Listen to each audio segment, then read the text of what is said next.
Gentlemen, very welcome to the Oxford Internet Institute. My name is Taha Yasseri. I'm a senior research fellow here at the Oxford Internet Institute and the convener of the OII Colloquia. The OII Colloquia brings distinguished speakers from all around the world to the Oxford Internet Institute to spark conversations around the internet and society. This is the bit for me to teach you some Latin. The word colloquia, singular colloquium, comes from the Latin word colloqui, meaning conversation. Of course, today we use the term to describe departmental seminars with a general topic and audience. However, the OII Colloquia come closer to the original sense of the word, meaning that through this series of events we aim to initiate conversations and strengthen our ties with other scholars who are interested in the internet and society. The OII Colloquia should be considered as a trigger for long-lasting collaborations between the OII and the speakers. We have two colloquia each term on Thursdays, week 2 and week 7, between 5 p.m. and 7 p.m. So we will have one more lecture, week 7, 5 weeks from now, in here this year, and then we'll see what happens next year. But enough about the series, let's talk about the speaker tonight. So we have Professor Noortje Marres. He's an associate professor in the Center for Interdisciplinary Methodologies at the University of Warwick. She's currently a visiting professor in the Center for Science and Technology Studies at the University of Leiden, Netherlands, and a Mercator Fellow in the Media of Corporation Research Program at the University of Siegen, Germany. Noortje, before joining CIM, was a senior lecturer in sociology at Goldsmiths, London, where she also directed the Center for the Study of Invention and Social Processes. Between 2009 and 2011, she was actually here in Oxford as a fellow in Science and Technology Studies in the Institute for Science, Innovation and Society. Noortje studied philosophy and sociology and did a PhD in the University of Amsterdam on science and philosophy of science and technology. Her work contributes to the interdisciplinary field of science, technology and society, could not be more relevant to the theme of our departments, and investigates issues at the intersection of innovation, politics, environment, and everyday life. She also works on a social research methodology, in particular issue mapping, and is interested in developing creative forms of inquiry between the social sciences, computing, and the arts. Please join me to welcome Noortje.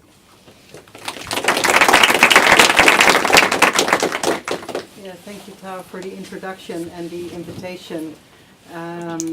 I would really like to do justice to this exact meaning of colloquium, which is going to be challenging, namely to give this encounter the form of a conversation. And this means I should really try and leave plenty of room for discussion, so please help me in that. I've got a paper that's fairly complex, and so having these two objectives, I'll quickly enter into the text and I'll be reading, but hopefully that won't detract from the clarity of what I'll present. So, here it goes. It has been argued that digital data and tools enable the reconciliation of foundational oppositions in social research, such as that between content and context, and between trend and situation. For example, digital listening services are said to be capable today of responsive situational analysis. They can pick a song for your ride home after work based on a locative analysis of aggregate user choices. And this is the example that the anthropologist Nick Seaver mentions in an article which I can very much recommend, which is called "The Nice Thing About Context is That Everyone Has It." Now, there's a wider implication of this. Research that was previously assumed to require ethnographic engagement with the field, it can seem, is today brought within the frame of automatable data analysis. And this is often said to be possible thanks to the combination of large social data sets, such as those provided by listening services like Spotify, and computational methods like natural language processing. However, and this is what I would really like to focus on in my talk, it is becoming increasingly clear that large-scale automated data analysis is throwing up methodological problems of its own. So while automatable data analysis can seem to solve one methodological problem, that of how to treat context in an automatable form of research, but that different problems are coming in its place. So that will be the sort of the main thread. If the digital has transformed the status of the field in social science, this may be due to social and material transformations of the very settings that social scientists study, as much as to the analytic prowess of data science. Computational architectures today render social life reportable, interpretable, shareable, and actionable. And as a result of the expansion of these architectures across society, social activities may be becoming more formatted, less natural, as in unscripted, and more thinly structured. It has even been argued that social life could be losing some of its aboutness, its situational integrity, as a consequence of the proliferation of computational architectures. And this aboutness, this situational integrity of social life, is precisely what ethnographers, and I shall argue social scientists more widely, have traditionally relied upon to secure the coherence of their empirical object. So these changes in society, not on the side of methodology, but on the side of society, may be affecting the capacities of social research. However, these very same transformations of social life may also enable the deployment of data analysis for social and cultural objectives in potentially new ways. So it's not just critique that I am developing here, but I'm also interested in a reconstruction. I therefore want to ask, what methodological strategies in today's social contexts that are being reconfigured by evolving computational architectures, what methodological strategies will enable the analysis of situations? Now, as you may have already concluded from this introduction, it is inevitable that I will be presenting a rather technical paper. I wish I could present this argument to you in the shape of an empirical analysis, but I'm not able to do that yet. So I will first outline the theoretical steps in my argument and only then present to you an empirical analysis, which I do hope can have some motivational force, because it is a lexicon-based, so an automatable analysis of YouTube data. In particular, YouTube data pertaining to driverless cars testing. So test videos on YouTube that in a project together with colleagues in Siegen that Taha mentioned, we are subjecting to automatable data analysis. But that will come in the last part of the paper.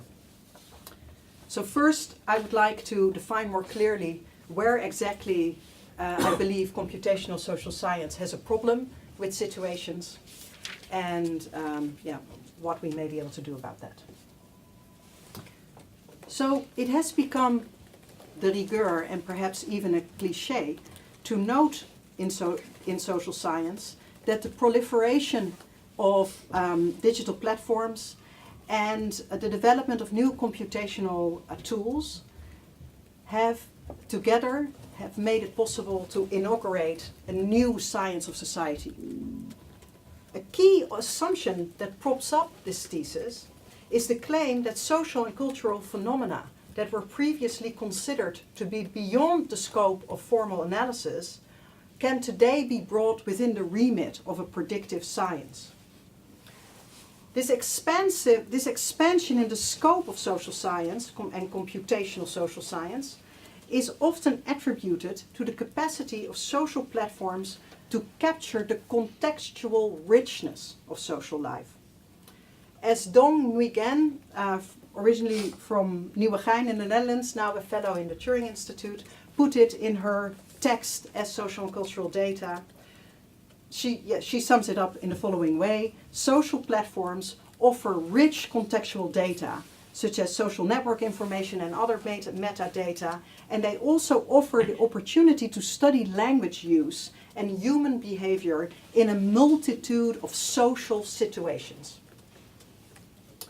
However, as Nick Seaver in the article that I already mentioned helpfully reminds us, contexts can mean very different things to different scholars and scientists.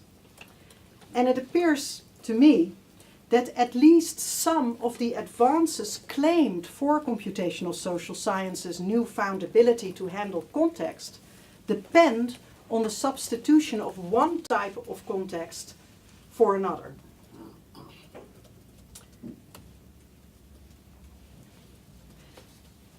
Simply put, the social situations and contexts that computational social science claims to have rendered amendable to predictive analysis is a different kind of context from the one that anthropologists and sociologists have claimed to be only accessible through fieldwork.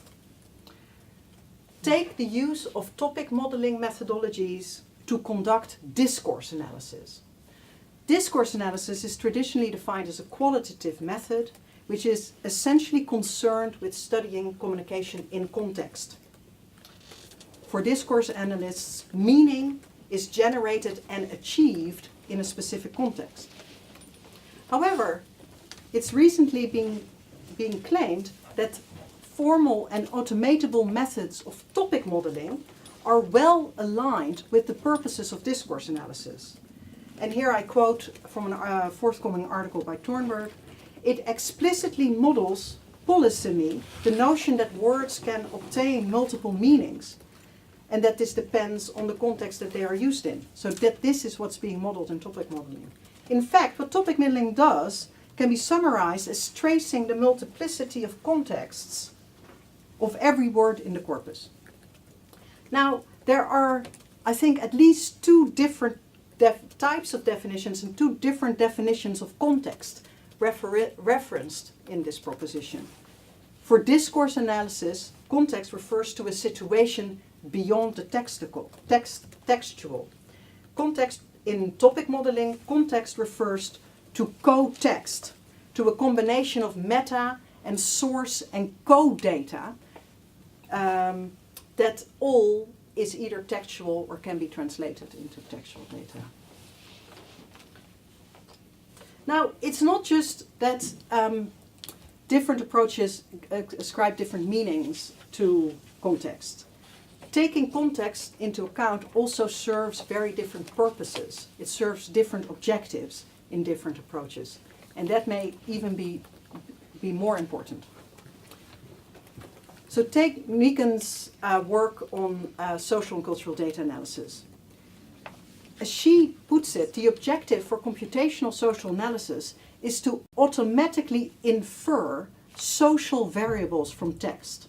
And this with the primary aim not of achieving interpretive accuracy, but predictive capacity.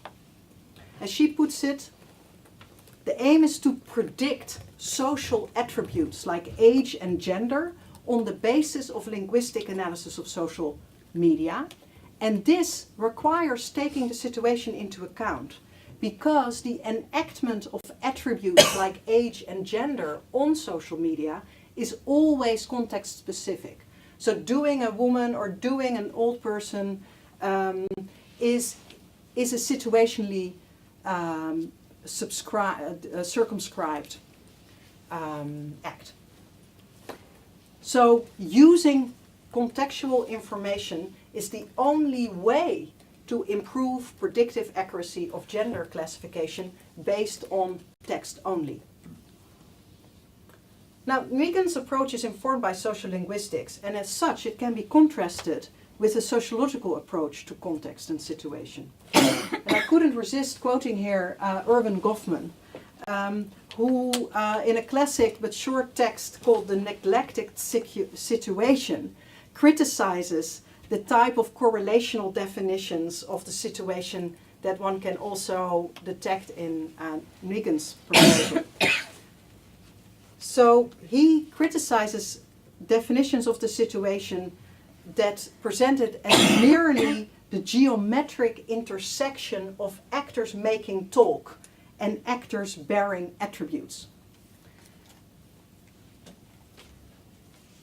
Noting, I do not think that this approach is always valid.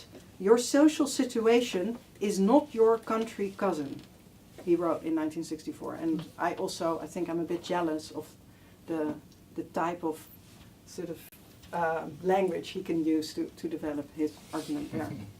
I didn't even put it on the slide, you see. That's how strange it is too. But there are many different versions of this critique, like Goffman's, of reductive understandings of the situation in formal and formalizing data analysis. Another comes from Anne Rawls, who in her 2008 discussion of Harold Garfinkel's theory of information rights gives a very critical account of formal data analysis, saying, formal analysis eliminates details of precisely those constitutive and non-generalizable details. These are detailed aspects of social processes of understanding that are crucial to information theory and information management. Information is situated. We must study these contingent, subtle, constitutive processes that are naturally developed in social life. Abstract models do not help. What they do is obscure the contingencies that should be the focus of social analysis. So I'll give you here two different versions of the critique of social linguistics, you could say. Now, it then appears that the solution to the problem of context in computational social science partly derives from the bracketing of some definitions of context and the advancing of other definitions of context. So there is a definitional aspect to the progress that can be claimed. Now, just to summarize, what are the two different definitions of context that here are in rivals or in dispute, you could say, is a first context as tacit, latent, fluid, contingent, and non-formalizable. So that's the Rawls-Goffman version of what is a context and a situation. And the other context as a fixed situational frame that has features that are identifiable through data analysis and that are features that are transferable among situations. So if you know what it means in one situation to write like a young woman or an elderly person, then we can, in other situations, detect that same pattern. Now, is it the problem that computational social science substitute one definition of context for another? Is that problematic? I would like to argue that it is a problem, but for different reasons than I think is often expected. So, when we talk about the substitution of a contingent, unique understanding of situations that are somehow not formalizable and not generalizable, and if such notions, understandings of context and situations are used to criticize understandings of situations as having stable, transferable, generalizable features, it is often on the plane of interpretive accuracy that the critique is developed. So the formal model of the situation is not an accurate interpretation of what goes on in social situations, because they are contingent and there is negotiation about even what is going on in the situation. But for me, the solution to the context problem offered by contextual social science raises a very different problem, namely the problem of its analytic capacity or its explanatory power. So it's not about the accuracy that I want to talk, but about the capacity to elucidate societal phenomena if we have this kind of an understanding of context and situation. Attributing a fixed ontology to situations distracts attention from a crucial transformation in our societies that is concurrent with the rise of computational social science, namely the very transformation of what counts as a situation itself.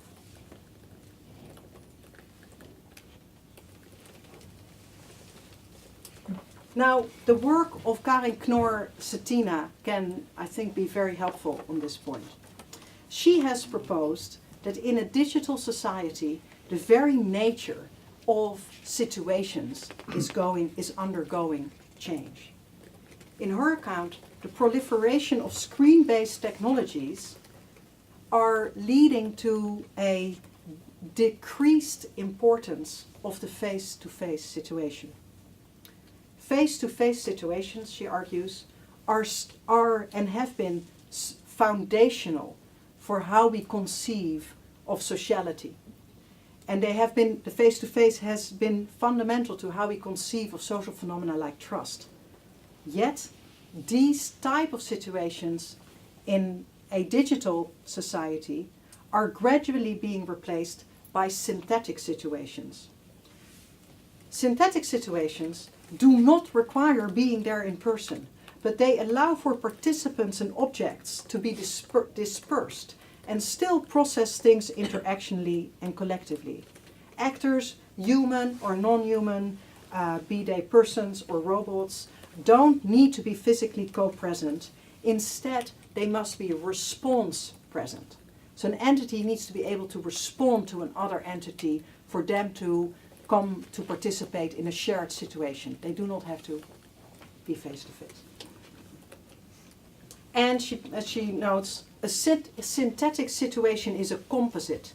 It's an assembly of information bits that may arise from many different areas around the world and feature the most diverse and fragmented content. Now, Karin Knorr, in developing this concept of the synthetic situation, relies on a particular case, electronic trading, and I think that leaves its mark in different ways in how she defines the synthetic situation. But I think the concept really has much wider relevance and importance. And one of my current favorite examples of a synthetic situation is the street testing of intelligent vehicles, which is a form of testing in society that has been ongoing around the world, but also especially in the UK, where there has been significant public governmental investment in it. And it is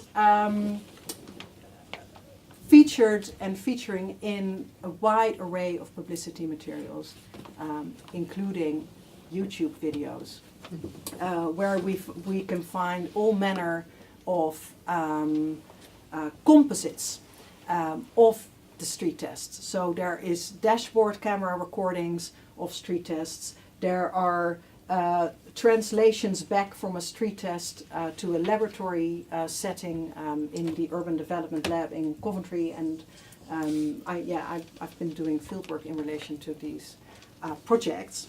But for me to approach this particular empirical object, the street test of intelligent vehicles, as a synthetic situation is super helpful, because it recognizes that all manner of processes that are relevant to what goes on in these situations, such as algorithmic learning or the management of intelligent and contacted vehicles from other locations, the production of the test in order to generate material that can circulate in social media.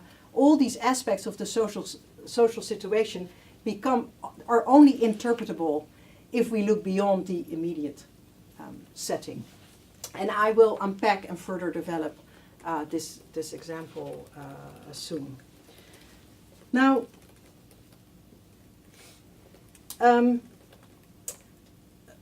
Knorr's definition of the synthetic situation does have some limitations for the task that I've set myself and ourselves here, which is to think through methodological issues.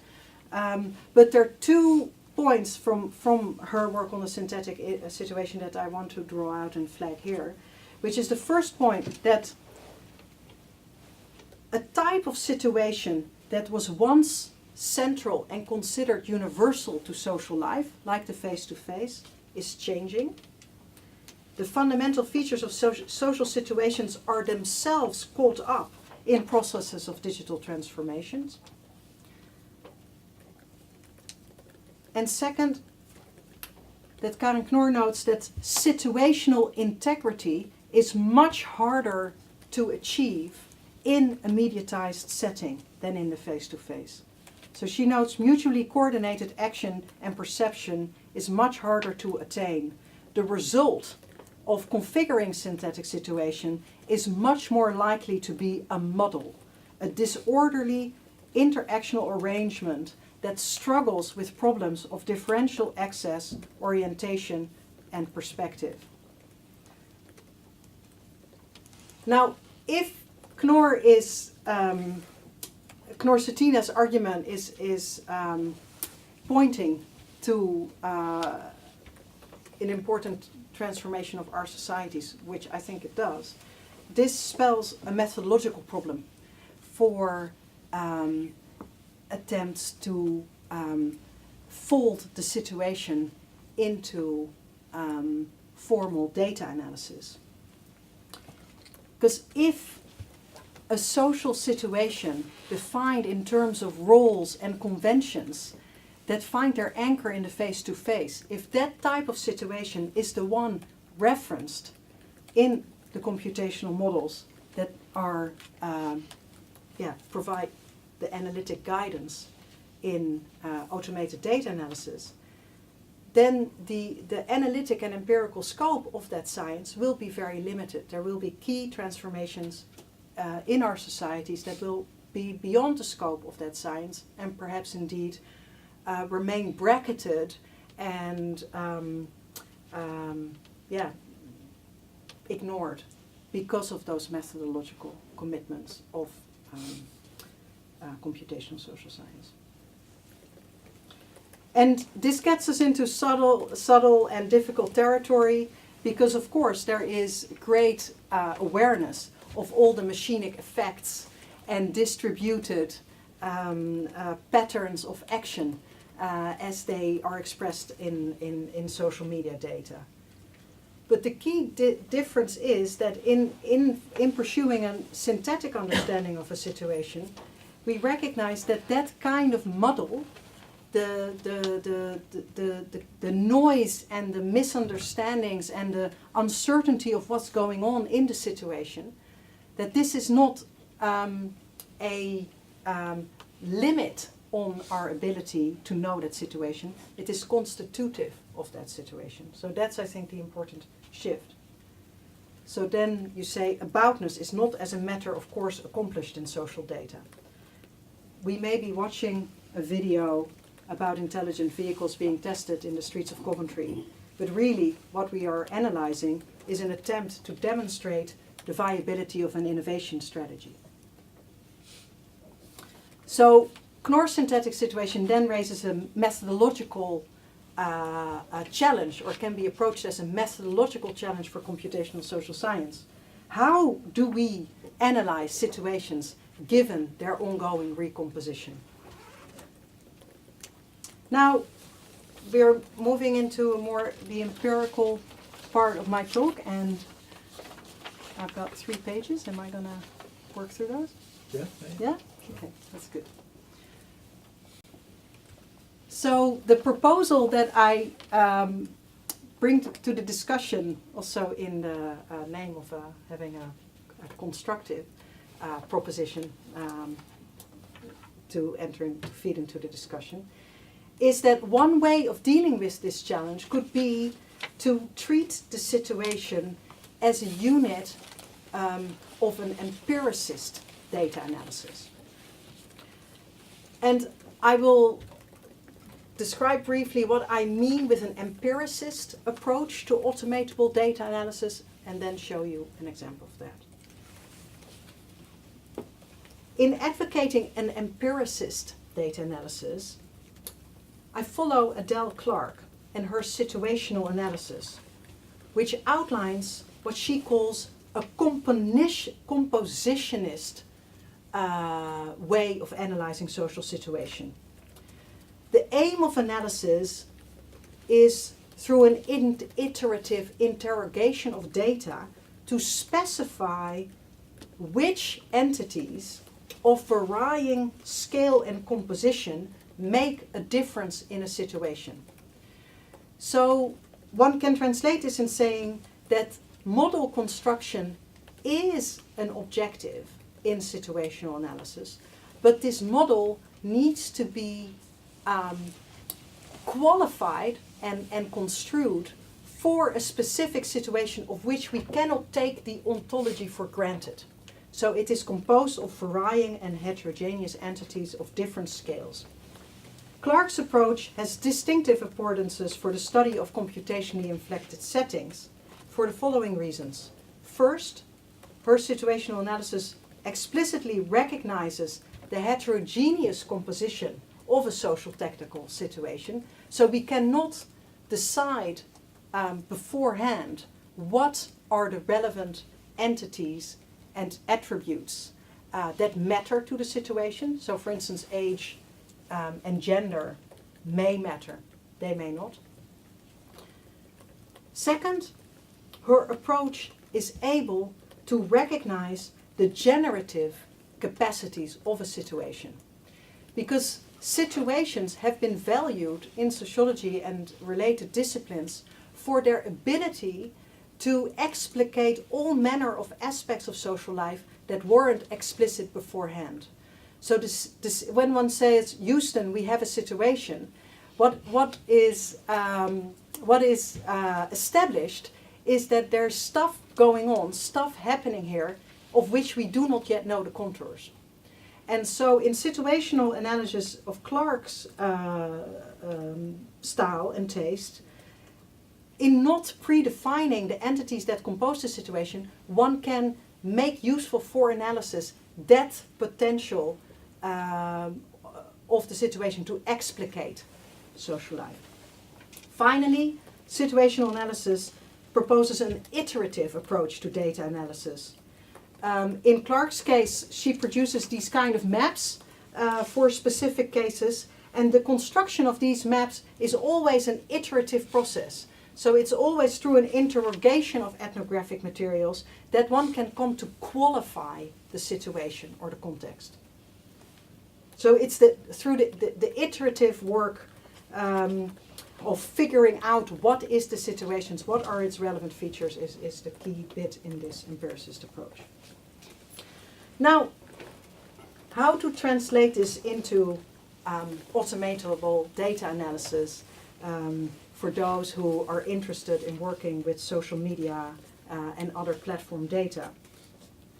The case that I now briefly want to take you to is a study on YouTube that I conducted with colleagues at the University of Siegen, in which we took up tools of automatable textual analysis to study videos on YouTube that featured driverless cars. And in many cases, this took the form of either user-led or company-led videos recording the street testing of driverless cars in the street. Now, our starting point in our analysis was that this particular cultural form of user-led testing of technology in everyday life is a form or genre that has quite quickly gained currency on platforms like YouTube. So it's not just in the case of cars, but toothbrushes and cybersecurity systems and all manner of technologies are given this treatment on YouTube.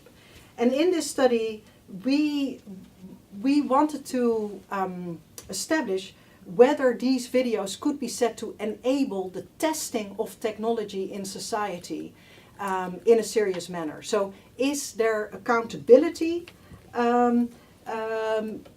enacted in street tests of driverless cars on YouTube? And is there an experimental knowledge being gained through this street testing of driverless cars in the street on YouTube? Now, we started, and this is where the first point, or one of the first aspects from in situational analysis becomes clear, is that we started with a qualifying operation. So in this study, we began with a structured exercise of watching different videos and constructing types of driverless street test videos.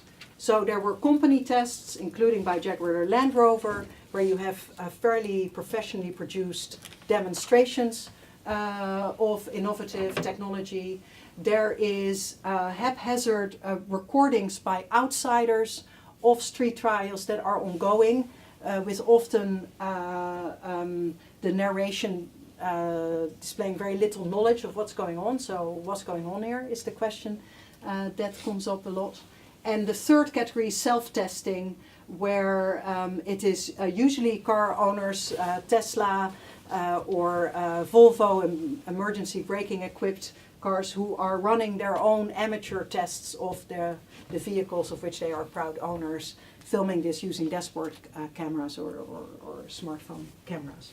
Now, producing this categorization was a qualitative qualifying exercise. So our categories did not derive from a preordained theory of what it is to test technology in society and to publicize this. For each of these types, we extracted elements from the videos. And this was actually a fairly structured exercise where we had about 12 people in the room, where we collectively watched videos. And then after we'd watched the video, everyone had extracted snippets of observations from what we had seen, and there ensued a discussion of which adequately sort of captured what was significant of that video. And we did this for each of the sets based on fairly small sets of like 10 videos per category. Now we digitized this. We also projected our interpretations onto an interpretive grid. Given that we were interested here in the test environment, we had one axis of the rich and the poor test environment and another axis of the type of innovation that was being presented here. So in company testing, we read Lady reads a magazine at the wheel, or open windows, wind in hair. The graphical user interface materialized in the shape of an egg that refers to the Google car, and it was deliberately an unconstrained exercise. So this is we can look at later if it's interesting at the precise type of descriptors that we found. I should also note that there is a coding, a value-based coding of these observations, in that red dots were identified by the participants as negative features. So they were meant as a critical observation. Talking to self in the fog describes a Tesla test where we listen for hours to a man sitting by himself in his car in the fog describing his car. While green indicates a positive valuation. So a guy wakes up, forgets something, was taken to indicate a rich test environment because it effectively communicates a mundane situation. The guy wakes up, he has a dashboard camera switched on in his car. It just switches on automatically. This guy leaves because he has forgotten something. That was taken by the participants as an indicator of a positive feature of the test environment. Now, this kind of exercise is a qualifying operation that for us in this project was crucial to then being able to conduct an automatable data analysis. So after we had done this qualitative exercise of deep watching, we moved on to build a lexicon of terms that could be used to analyze a much larger set of descriptions of YouTube videos. So we here shifted mode completely. We worked with a large data set of URLs which we had extracted from Twitter. So we had been collecting tweets relating to driverless cars for like a considerable period of time. And from that Twitter data, we extracted all URLs that were YouTube URLs, and then queried the YouTube interface for the description of those videos that appear in that Twitter data set. And we, in the same groups that were involved in the qualitative analysis of the videos, we then built a lexicon of terms that we felt were terms that would could indicate the type of test of technology in society that was happening in those videos.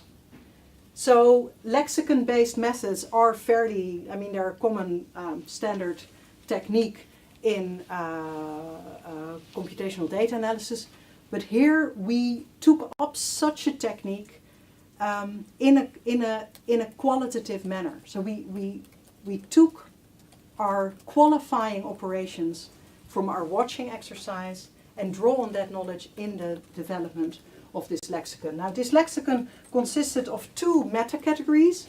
We had the format of the videos. So is this a test video? Is it a news clip? Is it humor? Is it another genre? And then we had a second set of categories, namely the type of entities that feature in that video. And so this is anything from the road environment, traffic light, signage on the road, to crash, casualty, death.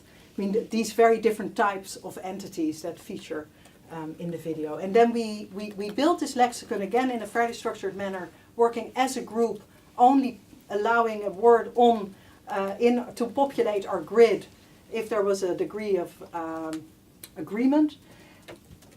We built a lexicon reading the descriptions of a limited set of descriptions of the videos, only 500.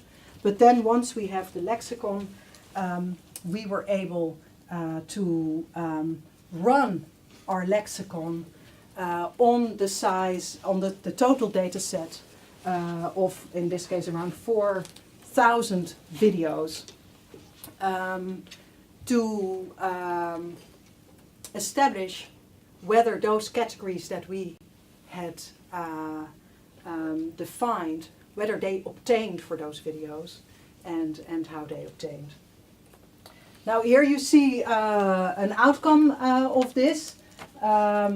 So on the here on your left you see the genre. So you have a demo, humor, news, promotional videos, recordings, reviews, talks, and tests. And on the right, on your right, you have the entities that were detected in those descriptions. So car parts, weather, regulation, business, brands, human actors, so that's pedestrian, driver, etc. And we produced these meta-categories to make for a more readable figure, or more readable correlation. One of the outcomes here that we're interested in is the difference between the category of test and demo. And in particular, the point that demoing, so meaning a promotional demonstration of the technology that works, versus testing in the register of a controlled situation that is curated in order to establish whether and how a technology performs, that there is a difference in the relation to the environment. So it seems more environmental entities referenced and invoked in tests as compared to demos.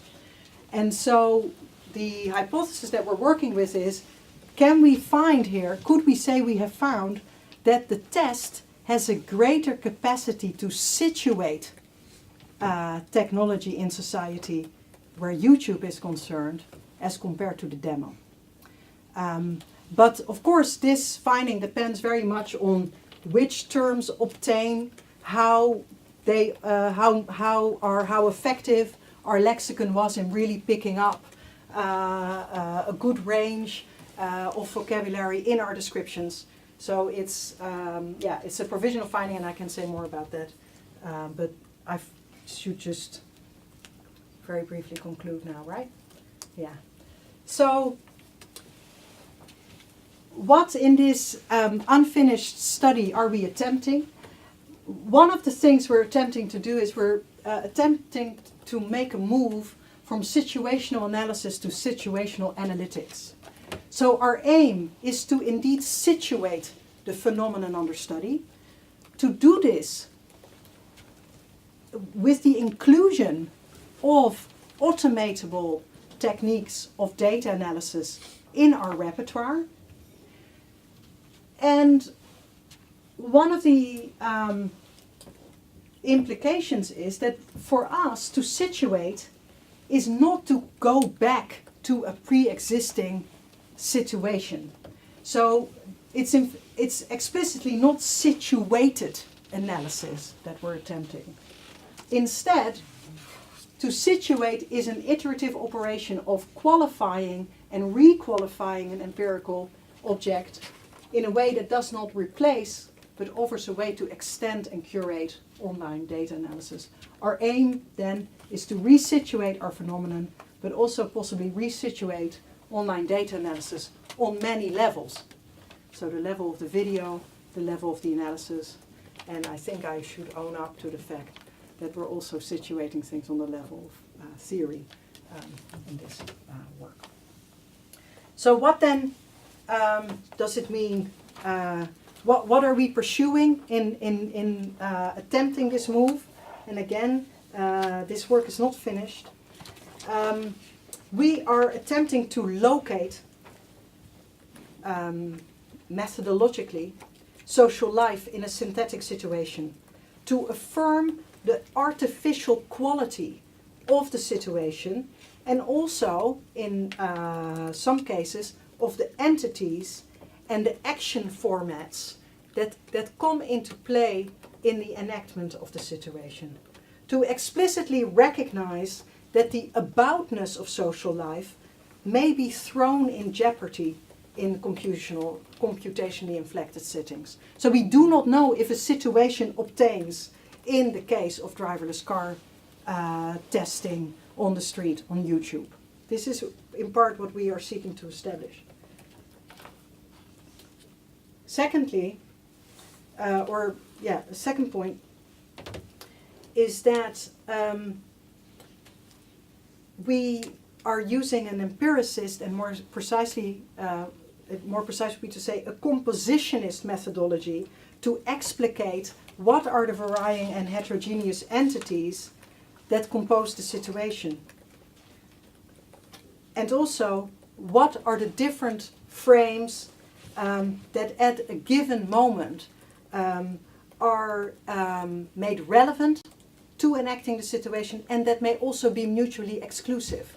So in the driverless case, the format of the view from the street, which is the outsider perspective, and the competency testing videos frequently produced mutually exclusive framings of what goes on in tests, and sometimes even in the same tests. And that's something that is, for us, a strength or capacity of situational analysis to bring that out. And that it is very crucial to the situation as an operator of accountability, to be able to establish what are the mutually exclusive understandings of what's going on in the situation to be made explicit, and also what social researchers' role is to make that explicit.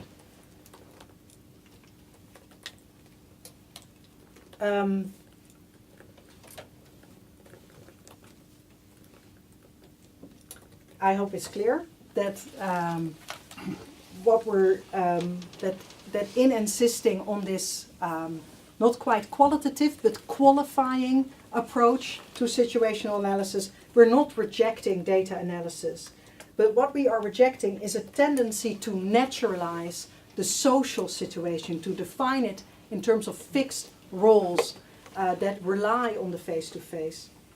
And this naturalism is not just a problem actually in computational social science. It's a wider problem that also can be encountered in sociology and in qualitative methodology. If the aim of analyzing synthetic situation is to come to terms with the artifice of social life, its synthetic and compositional nature, this would then require to let go of naturalism, not just of the modeling variety, but also of the observational variety. The need to move beyond naturalism is why social research must become inventive. And this means that we can neither see it as a possibility to retreat into observation, nor to advance into prediction. Neither of these two moves will enable us to address the core societal transformations of our times in a satisfactory way. We must instead undertake a creative search for different possible relations between what it is to represent and what it is to intervene in a society, and this on many levels.